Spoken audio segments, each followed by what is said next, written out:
خوشخبری لے کر کے جاؤ. اے خوشخبری دی جا رہی ہے کہ میری امت کے لوگوں کی 3 قسمیں ہیں. میری امت کے لوگوں کی، انسانوں کی 3 قسمیں ہیں. ایک ظالم لنفسہ، ایک مقتصد، اور ایک سابق بالخیرات. تینوں کی تینوں جنتی ہیں. جی ظالم لنفسی کسے کہتے ہیں؟ سن لیجئے. ظالم لنفسی کہتے ہیں کہ واجبات میں کوتاہی کرے. جیسے نماز کبھی پڑھ لیا، کبھی نہیں پڑھا، چھوڑ دیتا ہے. روزہ کبھی رکھا نہیں رکھا، زکوٰۃ دیا نہیں دیا. تو فرائض اور واجبات میں کوتاہی کرے ایک، اور کچھ حرام کام بھی کر لے، جیسے زنا ہو گیا، چوری ہو گئی، کچھ اور کام ہو گیا. تو واجبات اور فرائض میں کوتاہی کرے اور کچھ محرمات کا بھی ارتکاب کر لے، کچھ حرام چیزیں بھی اس سے صادر ہو جائیں، تو یہ ہے ظالم لنفسہ، اپنے نفس پر ظلم کرنے والا. دوسرے نمبر پہ کون ہے؟ مقتصد، میانہ رو. یہ کون ہے؟ جو فرائض اور واجبات کو ادا کرتا ہے، ٹھیک ہے، اور حرام چیزوں سے بچتا ہے. لیکن کبھی کبھی ایسا ہوتا ہے کہ واجبات کی ادائیگی کے ساتھ نوافل نہیں ادا کرتا. مثلا روزے تو رکھتا ہے مگر 11 مہینے کسی دن روزہ نہیں رکھتا، یعنی نفلی روزے نہیں رکھتے. زکوٰۃ دیتا ہے مگر صدقات نہیں کرتا. نماز پڑھتا ہے مگر کبھی کبھی علی وجہ الاکمل اس کو نہیں پڑھتا. علی وجہ الاکمل کا مطلب کیا ہوا سمجھے؟ حضرت حذیفہ نے دیکھا کہ ایک آدمی نماز پڑھ رہا ہے اور لا یتم رکوع ولا سجودہ، رکوع اور سجدے برابر نہیں کر رہا ہے. جب وہ نماز پڑھ چکا تو بلایا. فلما قضى صلاتہ، جب اس نے اپنی نماز پوری کر لی تو بلایا.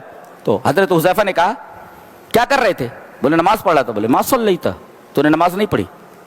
دیکھو نماز پڑھ رہا ہے وہ، مگر حضرت حذیفہ کرے تو نے نماز نہیں پڑھی.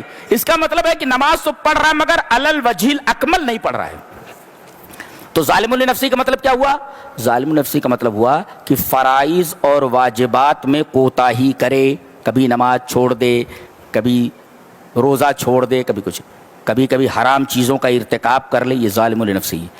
اور دوسرے نمبر پہ مقتصد، میانہ رو، واجبات اور فرائض کی ادائیگی کرتا ہے مگر کبھی کبھی علی وجہ الاکمل نہیں کرتا، حرام چیزوں سے بچتا ہے، ہاں نوافل وغیرہ نہیں کر پاتا. یہ مقتصد ہے. اور تیسرے نمبر پہ سابق بالخیرات، بھلائیوں میں سبقت کرنے والا، فرائض اور واجبات کو علی وجہ الاکمل کرتا ہے. نماز بھی اچھی طریقے سے ادا کرتا ہے اور نفلی نمازیں بھی پڑھتا ہے، نوافل بھی پڑھتا ہے. روزے رکھتا ہے، نفلی روزے بھی رکھتا ہے. زکوٰۃ دیتا ہے، نفلی صدقات بھی کرتا ہے. تو یہ سابق بالخیرات. اللہ فرما رہا ہے جنات عدن یدخلونہا، ان تینوں کو جنت میں ڈالا جائے گا. لیکن کیسے؟ ظالم لنفسہ یغفر لہ، اسے معاف کر دیا جائے گا، یا سزا دے کر اسے جنت میں ڈالا جائے گا. یہ معاف کر دیا جائے گا، یا تو سزا دے دی جائے گی، یا اللہ اپنی رحمت سے معاف کر دے گا، یا نبی کے سفارش کے دائرے میں آ جائے گا، معاف کر دیا جائے گا. یہ ظالم لنفسہ ہی.